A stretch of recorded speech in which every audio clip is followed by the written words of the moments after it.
Hey everyone, and welcome to this month's masterclass when we are talking about the art of writing lyrics. Sometimes we're going to talk about lyric form and structure or about the writing style, but today I want to stay with the topic on the art of writing song lyrics. And I have something very special prepared for you because I want to help you to look at masterworks and use them as kind of like a blueprint for your own songwriting process to get inspired and just know like what goes into successful and popular lyrics and use those components, put them into your own song, and even like use the same narrative structure without, this is very important, without copying someone else. Okay, this is not about copying someone, but it's about getting inspired, using what works, and then writing your own powerful song lyrics. Because if we want to write song lyrics that make an impact, and if we want to improve our skills as a writer, then the best thing that we can do is study masterworks. And if you go into my masterwork studies or the lyric studies of popular songs, then you see me dissecting those songs and analyzing those songs like we've just did with the song Back for Good by Take That. So this is certainly helpful to think about, oh, how did those people do it? But when it comes to writing, then the best thing we can do is like, if there's a song that you really love and that has been popular, that's been successful, like it works, then the best thing we can do is actually break them down into their single components, find out like, what's the narrative structure? What's the progression? How do they tell the story? How do they create that impact or that emotional connection with the audience? What speaks to them? Like, we look at everything. Who is the song's main character? Where does everything show up? And then we use those things to write our own song lyrics. And today I want to show you how this is actually possible. And it's going to be pretty amazing. I had like for so many years now, I wanted to do this. And I thought, this month, I'm going to do it. I'm going to show how we can have a masterwork, and even how songwriters nowadays use this masterwork or the theme of the masterwork and get inspired to write their own version that really becomes their own unique thing. Again, it's not about copying someone, getting inspired, using the themes that work, using the narratives that work, and doing your own thing with this. So yeah, this is what we're going to do today and for this month's masterclass. And I'm excited. I hope you are excited too. So let's get started with this. And I'm going to share my screen now, and I'm going to take you through the masterwork first. All right, so here we are. This is our topic for this month. It's called Following a Masterworks Blueprint and Making It Your Own. Okay, it's a very exciting topic. I hope you're very curious to find out more about this, because this is actually when you start thinking about the art of writing song lyrics. And if you're a platinum member, then every month you're getting, with the lyric study of a popular song, you are getting the blueprint. And now I want to show you how you can actually use this blueprint that you get for writing your own kind of song lyrics. And yeah, this is going to be so awesome because it will stop you from not knowing what to write about or being stuck, to just refer back to those masterworks, know what works, and leveraging this to write your own powerful song lyrics. So yeah, let's talk about how we can actually do this right now. And the song that we're gonna break down into a blueprint is I'm a Believer by the Monkees. I know I have talked a lot about that song. Since it is a masterwork, since it is a very popular song, everyone's very familiar with that one. If you are not familiar with that song, just stop it right now. Listen to the song if you want to, or watch the movie Shrek where they play that song as well, because this song is very, very popular. It still is. It was released in 1966. Like, imagine how many decades ago this song was released, and we still hear it played on the radio. So this is pretty incredible. And you can also see on my notes here that it was the #1 on the US Billboard Hot 100 chart for 7 weeks. And it became the biggest selling single for all of 1967. Isn't this incredible? Isn't this like what we can really define as a successful song? And yeah, and it has become an evergreen because it's still being played on the radio. And there have been multiple bands, artists who have covered that song. So there's something about this song that we can use to inspire our own lyrics. So let's talk about the song lyrics right now. Let's read through them first so that we all have the context of what they're about, and then we are going to start breaking them down. Okay, so this is what we're going to do. So verse 1, I thought love was only true in fairy tales, meant for someone else, but not for me. Love was out to get me, that's the way it seemed. Disappointment haunted all my dreams. And then I saw her face, and now I'm a believer. Not a trace of doubt in my mind. I'm in love, I'm a believer. I couldn't leave her if I tried. Verse 2, I thought love was more or less a giving thing. The more I gave, the less I got. Oh yeah. What's the use in trying? All you get is pain. When I wanted sunshine, I got rain. And then I saw her face. Now I'm a believer, and not a trace of doubt in my mind. I'm in love. I'm a believer. I couldn't leave her if I tried. What's the use in trying? All you get is pain. When I wanted sunshine, I got rain. And then I saw her face. Now I'm a believer, and not a trace of doubt in my mind. But I'm in love. I'm a believer. I couldn't leave her if I tried. Then I saw her face. Now I'm a believer. Not a trace of doubt in my mind. Now I'm a believer. I'm a believer. Very powerful thing, right? We clearly see how the song, how everything has shifted. And what's the song about? What the song's main character's internal and external situation. So let's go through the lyrics verse by verse and figure out all the components that are at play here. So this is I'm a believer, and we start with verse 1. I thought love was only true in fairy tales, meant for someone else, but not for me. Love was out to get me, that's the way it seemed. Disappointment haunted all my dreams. So when we look at the lyrics, like the first thing the lyrics do, they establish the point of view, right? So we have first person. First thing, I thought, okay? We use first person pronouns, so we immediately know who is the song's main character. It's a first person kind of character, okay? We are not getting the song narrated by someone else, but we immediately get that connection to who is actually talking. And when we look at the song's first line, I thought love was only true in fairy tales. So what the song's first line does, it shows us the problem the song's main character is struggling with. They show us what the song is about. So it's going to be a song about love because they mention love right here. And we also get the status quo of the character's worldview. Love is not meant for him, right? He doesn't believe in love. As again, core value is love. We are diving into the mind of the song's main character, just with the song's first line. So the song's first line, it gives us so much about the song lyrics. And then we know it's a man who has only experienced disappointment in love because it's meant for someone else, but not for me. But we know, like, he wants love.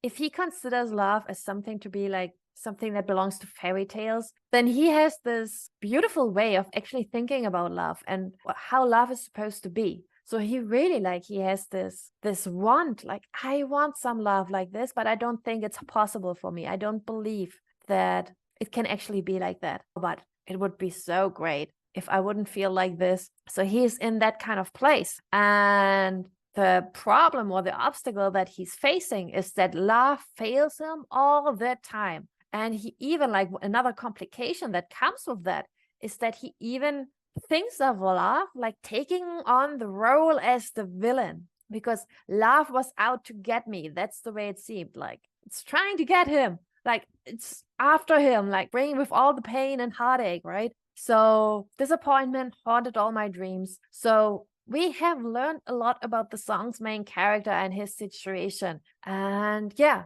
his situation is he's lonely. His external situation is he is not in a relationship. He doesn't have love. He's lonely. So just looking at the first verse, you see it. It's just 5 lines. But look how much information we've already gotten from those 5 lines. So this is pretty amazing. And I hope you can see now, if we just look at one part of the lyrics section and then we look at all the components, all the pieces that go into this, that we can actually pull out all those components and we can build like a skeleton of that song. We have all those different flavors there, the word choices and how it's presented. We have that coat around that skeleton. But when we actually look at all the components, then this is what we are getting out of this. Those are the bones, the skeleton, right? This is the blueprint all those different elements that belong to the art of writing lyrics. Because as you can notice here, I am not talking about rhyme structure. I'm not talking about the length of lines, the rhythm, the phrases. I'm not talking about all of those things. I'm not talking about the writing style,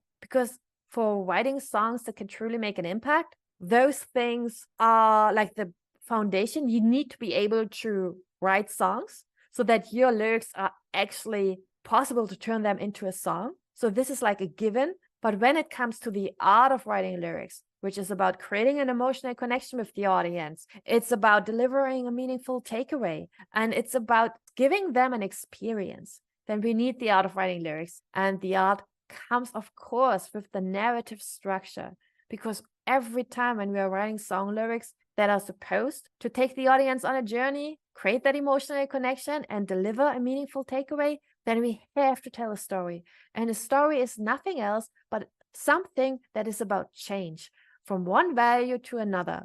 I'm going to do another masterclass about this, but just think about it. Like, if you want to create a melody, then you would not hit the same note over and over and over and over and over again, because this is just a rhythm. But you would actually go up or down on the scale. You would bring change into this. Like, you want to create a melody, so the notes, they change. They go up, they go down. Like, you use everything that you have on a scale. And the same is true for stories. Like, we have a love story, and there are actually values on a spectrum, like on a scale, like in music, like on a scale. You also have this when we look at a love story. There's the value love, there's the value hate positioned on it. So we have hate and love, and in between, there are different things that lead from one place to the next. So for example, we go from hate to indifference, to ignorance, to attraction, to friendship, to intimacy. So we see like how the scale goes up,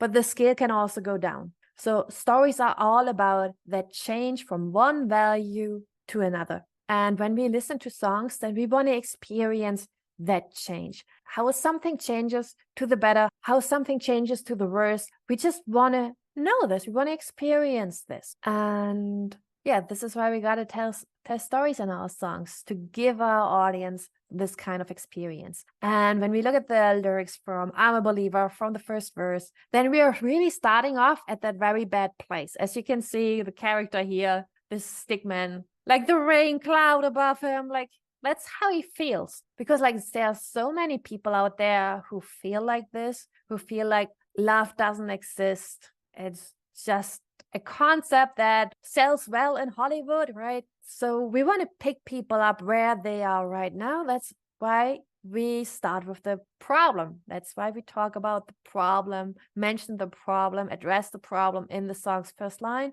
to immediately pick that person up from where they are. That's where we start a song. That's the most powerful way to actually start a song, just using the powerful problem. And the first verse of the song is all about this. And so, okay, this is it for I'm a Believer. We have all the components listed here, the most important ones. We can certainly go a lot deeper, but for the basic structure of the skeleton, this is all we need. And then let's look at the chorus. Oh, look, he's feeling a lot better now, right? We have an empowering chorus, and it goes like, and then I saw her face, now I'm a believer, and not a trace of doubt in my mind. I'm in love, I'm a believer. I couldn't leave her if I tried. Very, very positive. Like, we immediately see this shift, right? This shift that has happened, the change that has happened from a bad place to a much better one. On the spectrum of a love story, from that place of feeling like indifferent to the world to that place of love,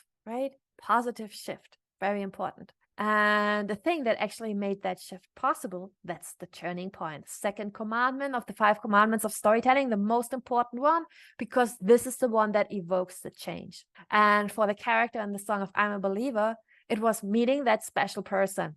And then I saw her face. This is the turning point. This is the moment that changed everything. And yeah, we have the change of the character's worldview. We can see it right here when listening to those lines. It's from not believing in love to believing in fairy tale love. They have become a believer, right? And also the external situation of the character changed, right? From being lonely or from not being in love to being in love, to having someone. So this is what the chorus is giving us. Those are the components that the chorus delivers. Now, the second verse is back into that bad place. We want to give a little more backstory about how the character felt. Like, we really want to be a little more dramatic and show what this shift actually means. So we want to highlight a little more the bad place the character was in. I thought love was more or less a giving thing. The more I gave, the less I got. So we see actually the strategy, the tactic the character applied to get the thing that he wanted. We know he wants love. This was established in the song's first verse. And in the second verse, we are actually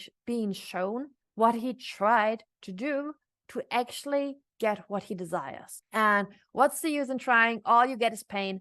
When I wanted sunshine, I got rain. So we even kind of get this all is lost moment that he felt, right? This really, really dark place that he's been in. Like, if we look at progressive complications, then getting him to that place where he's almost ready to give up, like, this is huge. So we can really see how those progressive complications, they get worse and worse and worse. So that he ultimately is at this place where he wants to give up. So yeah, let's look at what we have in here from all those components. Is we have a complication. He gives but never gets something in return.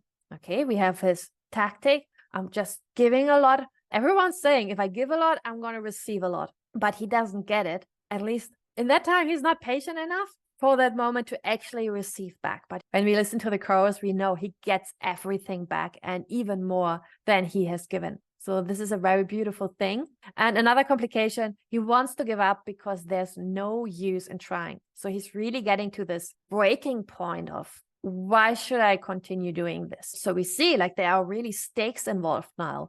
Like, if he gives up on love, he will lose his chance for love forever. But at least he can protect himself from further heartbreak. His entire, like, his safety and his love is at stake. And this also reflects back when we look at the third commandment of storytelling, the crisis. It's safety or love. So it's a priority crisis. What does he prioritize? His safety or love? So when we look at safety, shall he play it safe, but there's no chance to experience love again? Or should he be vulnerable again? Have a shot to experience love, but possibly get hurt again, maybe even more than before. So what's he going to do? This is the crisis, right? We had that turning point, and the turning point is always throwing the song's main character into a crisis. And then I saw her face. Oh my God, there's someone else. There's a new person there. And oh my God, I'm feeling all those feelings. What am I going to do? Play it safe and just get away from that person? Or should I be open and vulnerable and just do it? And yeah, we also hear the sacrifice, like risk his heart in his effort to find love.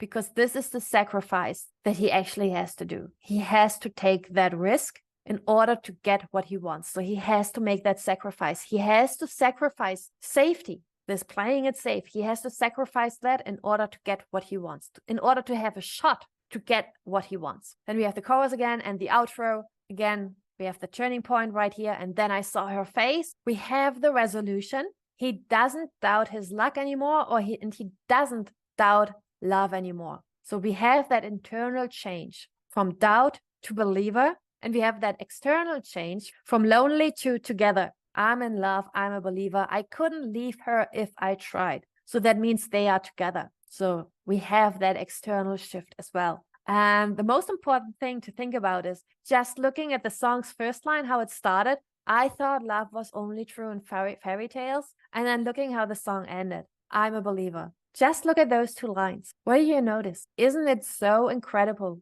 to see that we even have that shift from the character's internal and external situation in just comparing the song's first and last line? This is so incredibly well done because it sums up the story. I thought love was only true in fairy tales. Every time, like the next time we're going to hear that song, then we know, like in the back of our mind, believer, a believer. And this thing in between is just telling us how that shift was possible. So this is why we like to listen to the song again and again and again and again, because we have that shift, because there's so much that changes for a character in this kind of situation. And yeah, this is pretty incredible. And this is also something a lot of people wish for and hope for and want in their life. Like love is in Maslow's hierarchy of needs. Love is right there in the middle. After our psychological needs are secured and our safety needs, and the next thing we are looking for is love. So yeah, lots of people in this world can identify with this. And that's why there are also so many songs about love, because with those songs, you can speak to a lot of people. So this is the narrative structure of the song I'm a Believer. And we also listed all those main components that make the skeleton, that make the blueprint of those lyrics. And I have them for you right here. So as you can see now, when we are just analyzing a masterwork, taking out all the components, then this is like the skeleton that we are left with. Okay, we know like point of view. Okay, if you're going to write another song, like, okay, the point of view is going to be first person. Of course, we have that emotional connection created with the song's main character and they're talking in first person. Well, this is really important for a love song because we want to actually the listener to be able to put themselves in the shoes of the song's main character. And we want to talk straight to their problem. We want to make them identify with what's going on and say like, hey, me too, I'm feeling like this. Okay, so this is what the first verse is able to do. So it's giving us the status quo of the character's worldview. Love is not meant for him. We know the song is about love because immediately in the first verse, this is established. So we are not keeping the listeners guessing to what the song is about. We are stating it. This is a song about love. We are very clear on the promise that we are about to deliver in the song lyrics. No guessing, no confusion. This is really important. If you want to have a message that the audience actually gets, no confusion, please. No confusion. So we have that. We have the characters introduced to the audience as a man who has only experienced disappointment in love. We know what the character wants. He wants love. He has encountered certain obstacles or problems, like love fails him all the time. There's a complication mentioned, like love takes on the role of the villain. And we also have the status quo of the character's situation because it's established that the character is lonely and they don't have love. Okay. And it's like when you look at what a character desires, like what they consciously want, this is actually something that they just feel is missing in their life. So they want to have love. This is actually all connected with each other. And then if we want to write the chorus for a song that is based on this blueprint, then okay, then we can start the chorus with the turning point, like meeting that special person that shifts their entire way of thinking. And this brings the change of the character's worldview from not believing in love to believing in love. Doesn't have to be fairy tale love, but just to believing, from doubt to believing. So we have that. And we also have the change of the character's situation from not in love to being in love, from lonely to together. Okay, this is what the chorus can be about. It's going to be an empowering chorus because we are leading the audience from that bad place. Like the verse is all about the bad place and the chorus is about that better place. So it's actually a shift to the positive. That's why it's going to be an empowering song. And then when we look at the second verse, we're going to mention some more progressive complications that show how much the character has actually tried to get to that better place, but how much has failed. So we are even creating even more empathy for that person who has gone through all of those struggles, through all of those hardships. And yeah, this further strengthens the emotional bond that we have with the audience. So we have the complication that he gives, but he's never getting anything in return. And we feel like how much strength this requires and how much hope to actually put yourself out there and do so much for others, but never ever getting anything in return. So this can really rob you of your belief, right? And this is why he's ending up in that place of doubting if love truly exists. Then we have another complication. This was him like facing this all is lost moment where he actually wants to give up because there's no use in trying. So it got even worse, right? And we had the stakes included. Like if he gives up on love, he will lose his chance for love forever, but at least he can protect himself from further heartbreak. So this is what's at stake, the ability to love. And then we have the crisis. Of course, it's safety. It's a prioritization crisis. It's safety or love. He has to make a choice. Okay, it's either this or that, but he can't have both, right? It's like an irreconcilable goods choices. Like you have two good things, but you can't have them both because love in itself is a very good thing. But of course, it can come with pain. Safety is a good thing, but it comes with loneliness. But you can't have both. So what you're going to choose? Always remember, depending on the context the character is in at the moment, they have no idea how it all can turn out. They don't know yet, but they have to put one thing at risk, their safety or their love. Okay. So they have to make that sacrifice. And then again, we have the chorus and the outro with the turning point, the resolution, which is he has become a believer. He doesn't doubt his luck or love anymore. We have that internal change from doubt to believer and the external change from lonely to together. And this is our skeleton. This is our blueprint. And as you can see, like when we just look at those things, then it gives us so many different options and possibilities to use that skeleton as a foundational structure, like the scaffolding of a building, and just build around our own unique song lyrics. It is not copying. It's just using what works, looking at the narrative structure of what works, using those components, and then just making it your own. And I want to show you now how this has actually been done before. And I'm going to take you through a song. I'm not going to mention it right now. Maybe you are familiar with the song. It's actually one that has already been released. So this song is done. I don't know the backstory if they looked at the song I'm a Believer by the Monkees. I doubt, because on Netflix, on Song Exploder, there's a documentation about how they have written that song. But even though they have not used this blueprint, you can see how those things pop up in your songs as well. And when you have that awareness that you can actually use those blueprints for your own creative journey, and we all know, like when we are writing and this self-doubt comes up, like, oh, is this good enough? Am I good enough? Does this work?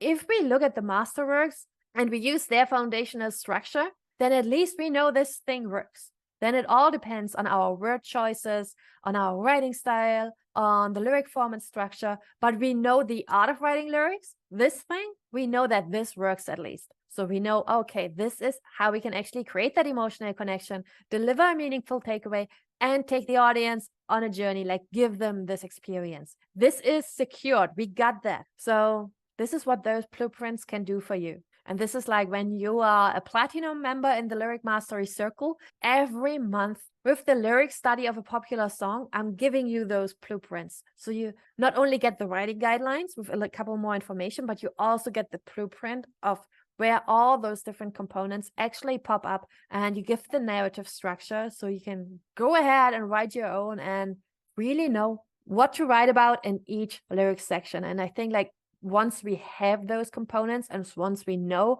a narrative structure that works, it's so much easier to actually write our own powerful song lyrics. And this is why I do that. And also wanted to record this video now for you, this little masterclass on this specific topic, on using blueprints to write your own unique song lyrics. So this is what it's all about. And now let's look at that one song that used exactly this narrative structure. And it's really like mind-blowing to see that this can be used for a complete different version of a song. But the skeleton, like if you break it down, no matter the music genre, no matter the writing style, no matter the lyric form and structure, if you break it down, beneath of it, there's the art of writing lyrics, and there are those components. So let's look at how we actually do this. So we have our blueprint right now, right?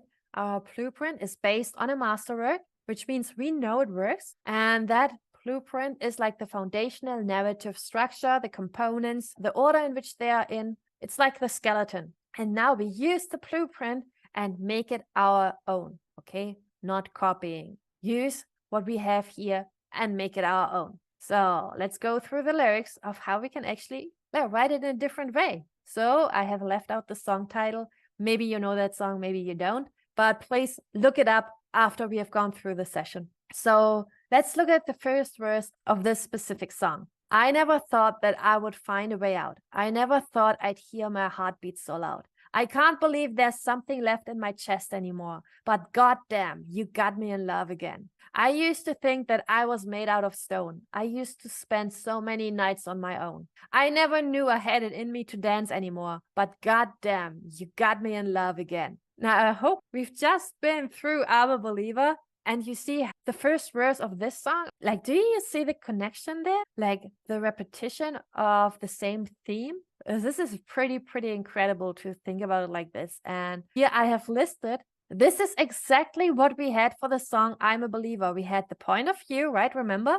First person. We have it established, right, with the first word. Then we have the status quo of the character's worldview. Love is not meant for her. Okay, this is a woman now singing the song. Another clue. Woman singing the song, so love is not meant for her. This is her initial worldview. Okay, she's at that place. We know this song is about love. I never thought that I would find a way out. It's actually not giving us this clue that this is a song that's going to be about love. The thing that gives us the perception that this is going to be about love is actually in the second line when we hear the word heartbeat. Okay, that's a little different, but still, like, we have all of this included here in the first verse. Okay, the core value is love. And then the character is a woman who has only experienced disappointment in love. I can't believe there's something left in my chest anymore, right? What does the character want? Of course, she wants love as well, because this is certainly something that's missing in her life. She doesn't have love. She's feeling like she's made out of stone. And the obstacle, the problem that she's facing is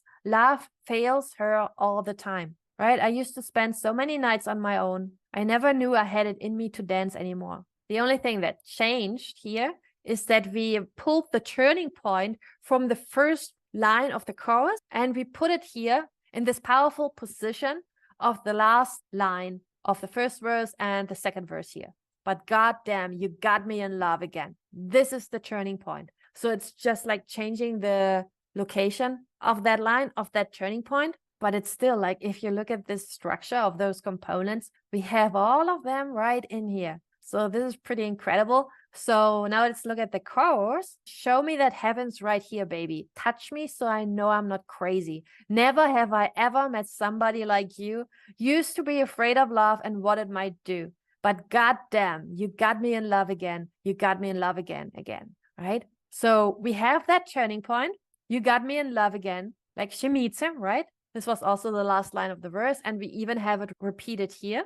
We have the shift in the character's worldview from not believing in love to believing in love again, and the change of the character's situation from not being in love, from being lonely to being in love, and being together with someone. So we have that in the chorus as well. The only thing they added was mentioning that complication again, like love takes on the role of the villain. We have that right here. Used to be afraid of love and what it might do. So you see that complication that we had in I'm a Believer. Love was out to get me. It's still in here in those lyrics. They just changed the position. And just think of all those components like puzzle pieces. And if you're writing your song lyrics and you want to base them on a blueprint, then of course you have that creative freedom to just change the position, put them somewhere else, locate them somewhere else if it doesn't fit the structure or the rhyme scheme or the lyric format structure with what you already have. But you can use that component and plug it in somewhere else. But you can see, like, mostly there's not much change that happened. Like the blueprint, the skeleton of I'm a Believer, it's right in this song. We can see this. It's right there. So she has this change of her worldview. You got me in love again. She believed she was made out of stone, but she can actually love again. This is incredible. What a shift. And then we have the second verse, or however you count it, the third verse. She sings, so many nights my tears fell harder than rain. Scared I would take my broken heart to the grave. I'd rather die than have to live in a storm like before. But goddamn, you got me in love again. So you can see, right back into the backstory, it's increasing the stakes. We hear more about this struggle. We hear more about, like, even she was at this all is lost moment, like, scared I would take my broken heart to the grave. I'd rather die. It's her wanting to give up.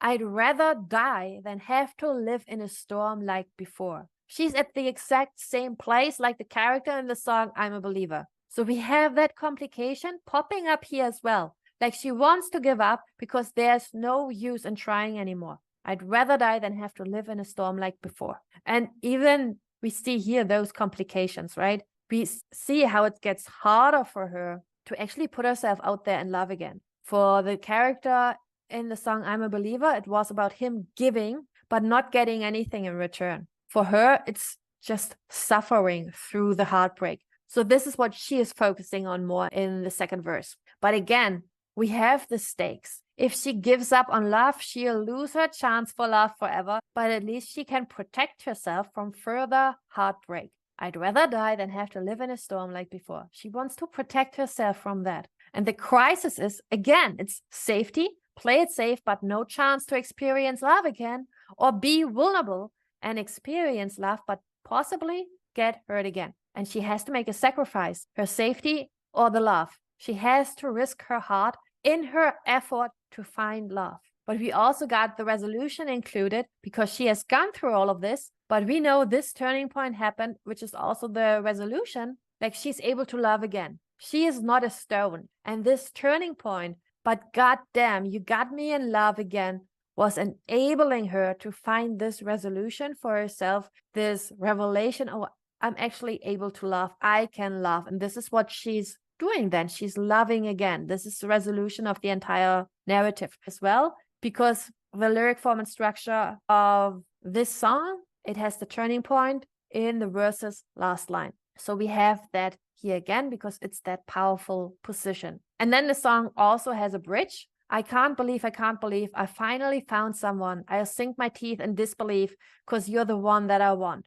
I can't believe, I'm not afraid anymore. God damn, you got me in love again. So again, we have the resolution here. She doesn't doubt love anymore. She's really now focusing on what that shift has done for her, this turning point and what it enabled her to do. So she is focusing on this a little more. She's highlighting it and this powerful change that she has experienced. And because you're the one that I want. Yeah, I can't believe it.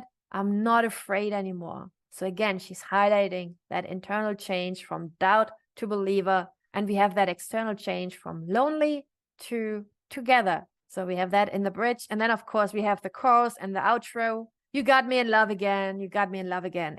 So again, it's the turning point. She has met him, right? She fell in love with him. The resolution, she doesn't doubt love anymore. She is able to love again. We have that internal change because she has now been enabled to love again because of experiencing that turning point. And we have that external change, lonely to together, because it's all about those two people here. You got me in love again. And again, when you compare the song's first line and the song's last line, I never thought that I would find a way out. You got me in love again. Now, of course, those two lines are not as strong as I thought love was only true in fairy tales, which immediately addresses the status quo worldview. And then it shifts to I'm a believer because there's this immediate, very strong connection. We don't have that here. I never thought I would find a way out. You got me in love again. But there's still this connection. They thought there's no way out from not being able to feel love, right? But that person got them to feel love again. So looking at the entire narrative from the song and what we've heard in the lyrics, then we also see that shift taking place from just comparing the song's first line and the last line, especially like when we know the context, knowing that find a way out, it's all about love. You got me in love again. Isn't it incredible to see that you can break down a masterwork? Like I'm a Believer by the Monkees, song that we are still listening to on the radio that was released in 1966, in December of 1966. We are still listening into it today. And we can use that blueprint and write our own unique version. And even now that you have seen this version of a song that has been released, you can take that blueprint and write, again, your own unique version. There are so many opportunities how you can make this blueprint your own and use it. Just look at a chair, for example, just a chair to sit on. Every chair has the same foundational structure so that we can actually sit on it. But there are so many different versions of different chairs out there, right? Same concept underneath, but millions of different versions of a chair. This is the same with this blueprint, okay? And I hope you can see that just looking at those blueprints, this is what they can enable you to do. They're like the recipe, the manual to build your own song lyrics. This is how you can actually write a song that works using the manuals, the blueprints of those masterwork songs. And yeah, this is so incredible. And if you're a platinum member, then you know in Mastery Success Path, I actually lay out all those components for you so that you are very familiar with all those different components, like puzzle pieces that go into a blueprint. So you are actually able to look at masterworks, dissect them on your own, pull out those important components, and then write your own unique version. So yeah, with that success path, you can actually master the art of writing lyrics, which is all about the content, the experience, and the message. And this is how you can do it. This is actually the big thing, how it enables you to write your own powerful song lyrics. We don't have to reinvent the wheel. We don't have to reinvent how we can build chairs. We use the manuals, the foundational structure, because it works, right? It works. And then we create our own unique versions. And of course, if you look at this blueprint of I'm a Believer, then you don't have to follow those things to a key. You can also mix it up. It doesn't have to be like you have to in this order, just follow this order. You can mix it up. The main thing is using those components and keeping in mind the progression of the lyrics. So that means that the chorus can gain meaning each time we hear it. So we have to keep an eye out for the global concept as well, and not just throw them all on the ground and then just taking this piece and then trying to put it together. It still has to make sense. The big picture still has to make sense. So this is what we have to be aware of when we do this. But yeah, this is how it works. Taking the blueprint and making it our own without ever copying it, but making it our own. So this is what we have gone through today. I hope you liked it. And this is the song from the lyrics we've just talked about. It's Love Again by Dua Lipa. And yeah, so following its release as a single, because it was an album track before that gained a lot of traction, so they decided to release it as a single. And following its release as a single, Love Again debuted at number 159 on the Billboard Global 200 charts. Okay, and in October of that year, the song spent its 20th week on the chart, reaching a peak position of number 59. And the song spent a total of 35 weeks on the Global 200. So this might not seem like this super successful song, but a lot has changed since 66, because there are so many more songs out there. The competition has just increased a lot. But looking at this song, has stayed in the charts for 35 weeks. It might have not been number one, but just imagine the royalties that this song got in. Just look at the royalties that this song might have gotten. So it was certainly successful. People listened to it. Lots of people listen to this song. So this is very powerful. This is powerful stuff that you can do just by looking at a blueprint, taking out all the components, the foundational narrative structure, the components, the order. Just look at it like a skeleton. And then you use it to make it your own. And it works. This certainly works. And if you have any questions, then in the community, you can ask them. Or if you're a Platinum member, then we have our monthly Q&A call, where you can also ask me any questions you might have about your song lyrics, about something that you're working on, about this masterclass, how you can actually pull this off. But more about that also inside the Lyric Mastery Success Path, where I lead you step by step on how you can actually master the art of writing song lyrics. So yeah, thank you so much for listening, and I see you next time.